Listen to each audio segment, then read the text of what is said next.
The world of royalty often shines with glamour, tradition, and prestige, but behind palace walls lie stories of sacrifice, heartbreak, and decisions that cut deeper than the public could ever imagine. Today we step into one of the most shocking royal dramas of modern times, where Queen Margrethe II of Denmark made a move so controversial that it left her two sons, King Frederik and Prince Joachim, stunned, wounded, and forever changed.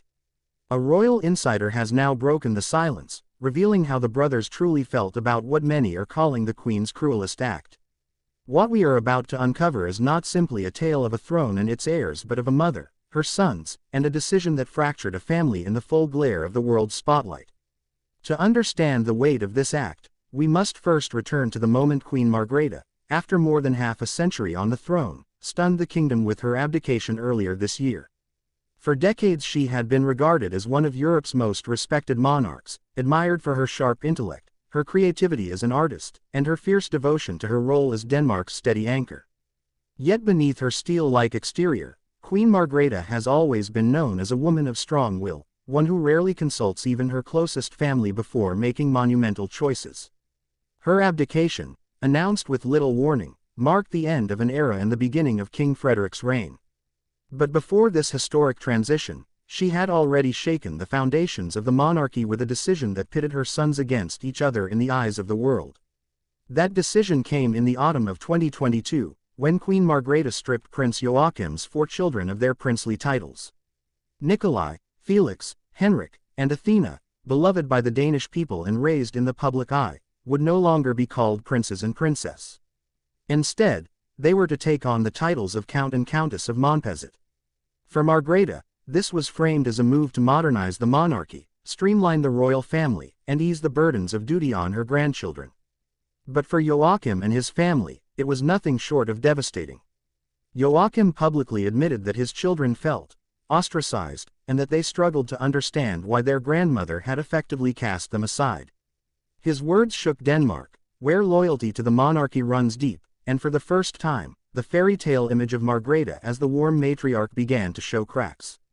Now, a royal insider has revealed that the wounds from that decision cut far deeper than the public ever realized. King Frederik, who has always maintained a careful, composed image, was torn between supporting his mother's vision for the crown and standing beside his younger brother, whose anguish was undeniable.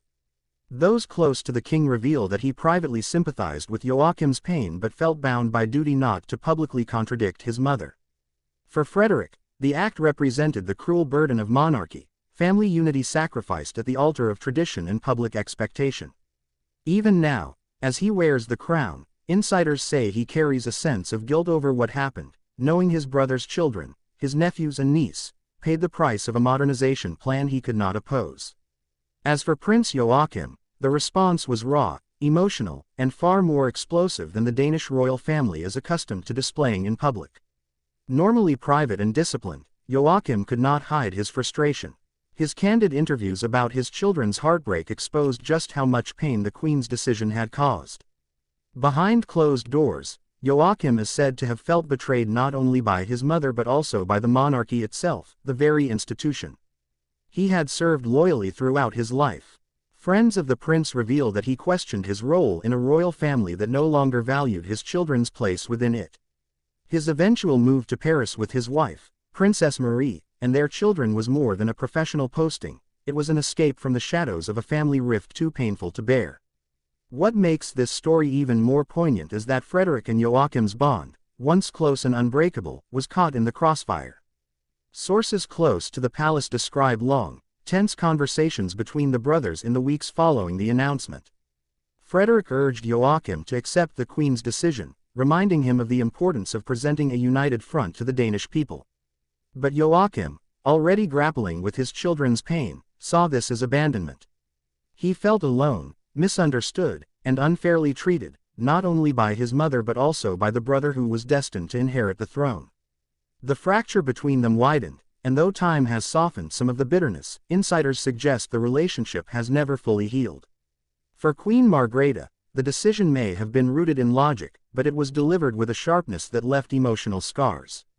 She justified her actions by pointing to the future, arguing that Joachim's children would be freer without the burden of royal titles, able to live more normal lives outside the constraints of protocol. Yet, what she underestimated was the symbolic importance of those titles. For Joachim's children, being prince or princess was not just about privilege, it was about identity, heritage, and belonging. The sudden removal of these honors felt like a rejection of who they were.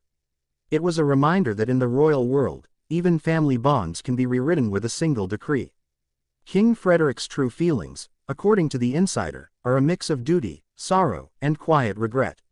While he respects his mother's vision and acknowledges that the monarchy must evolve to survive, he has confided to close aides that he wishes the decision could have been handled differently. He reportedly regrets the lack of consultation, the absence of dialogue, and the cold manner in which the act was carried out. Frederik knows that as king, he must embody unity, strength, and dignity, but deep within, he carries a private ache for the family harmony that was lost. Joachim, on the other hand, continues to struggle with the shadow of this event. Though he has attempted to move forward, focusing on his career abroad and raising his children outside of the intense scrutiny of Copenhagen, those who know him well say the wound remains fresh. He is proud of his children and the way they have handled the transition, but the sting of seeing them stripped of something so integral to their identity has never left him. For him, it was not modernization but humiliation, a message that they were somehow less important in the grand scheme of Denmark's future. The irony of this painful chapter is that the Queen's abdication, which elevated Frederik to the throne, has only magnified the rift. As king, Frederik is expected to heal divisions, uphold tradition, and project a strong, united image. Yet the truth, as revealed by this insider, is that the scars of his mother's decision still linger, shaping not only his private emotions but also the dynamics of the royal family's future. His reign began with optimism, celebration, and hope, but behind the palace gates lies a family forever marked by one act that changed everything. This revelation about Frederik and Joachim's true response is more than royal gossip, it is a reminder of the human cost of monarchy. To the outside world, crowns and titles may seem symbolic, but within a family, they carry immense weight. A grandmother's decision became a son's heartbreak, a brother's regret, and children's lifelong struggle for identity. The Danish monarchy may have gained modernity, but it lost something far more precious, the trust and unity of those bound not just by duty, but by blood.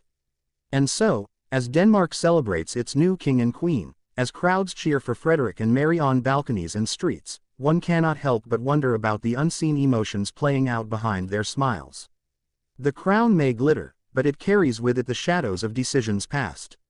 Queen Margrethe's act may have been made in the name of the monarchy's survival, but in doing so, she set into motion a painful legacy that her sons and grandchildren must now endure.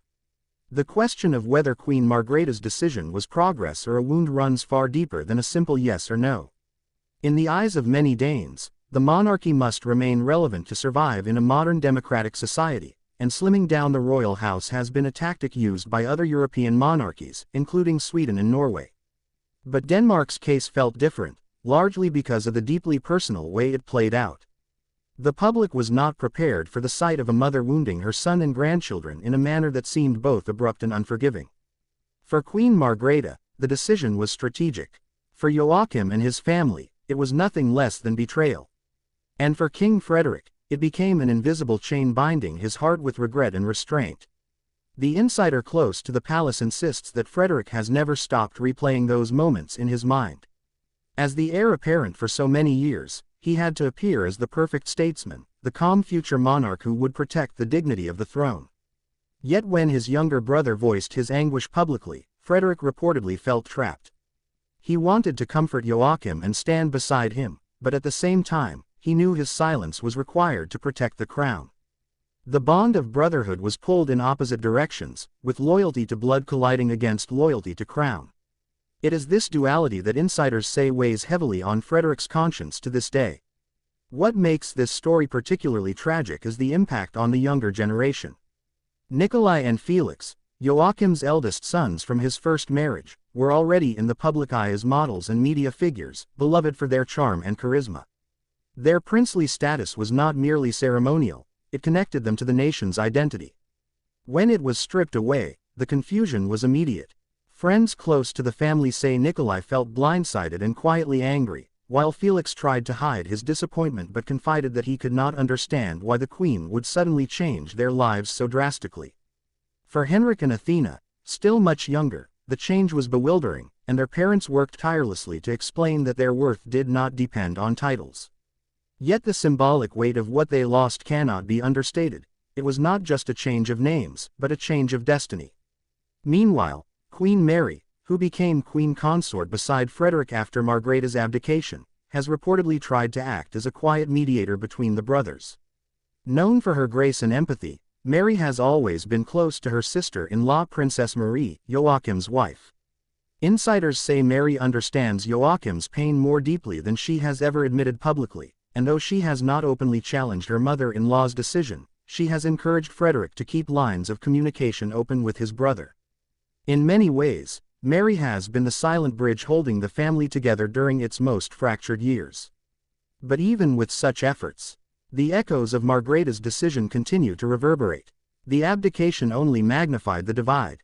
On the day Frederik was proclaimed king, the cheers of the Danish people filled the air, yet in Paris, Joachim and his family watched from afar. Although he expressed warm words of congratulations, the physical distance spoke volumes about the invisible barrier between the two royal households. For Joachim, celebrating his brother's triumph meant also confronting his family's exclusion. For Frederik, ascending the throne meant carrying the guilt of having gained everything while his brother's children had lost so much. The insider revelation serves as a powerful reminder that royalty is not simply a life of luxury and crowns but of painful choices that ordinary families could never imagine. For the public, this drama may appear as a clash of tradition and modernization, but for those inside the royal circle, it is a tale of identity, belonging, and the irreversible wounds of a mother's decree. In years to come, Denmark may look back on this as the moment the monarchy secured its survival by streamlining. Yet for Frederik, Joachim, and their children, it will forever be remembered as the moment their family's unity was fractured in a way that can never be fully repaired. And so, the legacy of Queen Margrethe's act lives on, not in documents or royal decrees, but in the private hearts of her sons. King Frederik carries it as a burden of regret, Prince Joachim as a wound of betrayal, and their children as a question of who they are without the titles that once defined them.